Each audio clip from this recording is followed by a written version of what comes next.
এটা দেখে তোমাদের কি মনে হচ্ছে? এটা দেখো স্যামসাং কোম্পানির, কিন্তু বুঝতে পারছো এটা এটা না দেখারই কথা। আমি প্রথমবার দেখেছি, জানতাম যে এগুলো এরকম হয়, কিন্তু কোনো সময় দেখিনি। এরকম একটা গ্যাজেট আমার কাছে চলে এসেছে। এটা অনেক আগে চলতো, তখন বহুত ফেমাস ছিল এটা জিনিসটা। এখন আর এটা লোকের দরকার হয় না, তখনকার দিনে ফেমাস ছিল। দেখাচ্ছি এটা।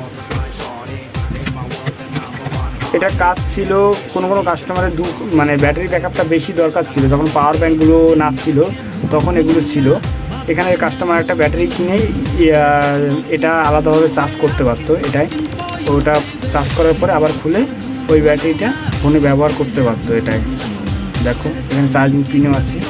আর এই যে ব্যাটারি,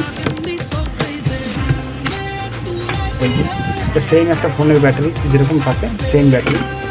এই যে এটা দিয়েছে আমাকে, দেখি এটা ঠিকঠাক চলে কিনা।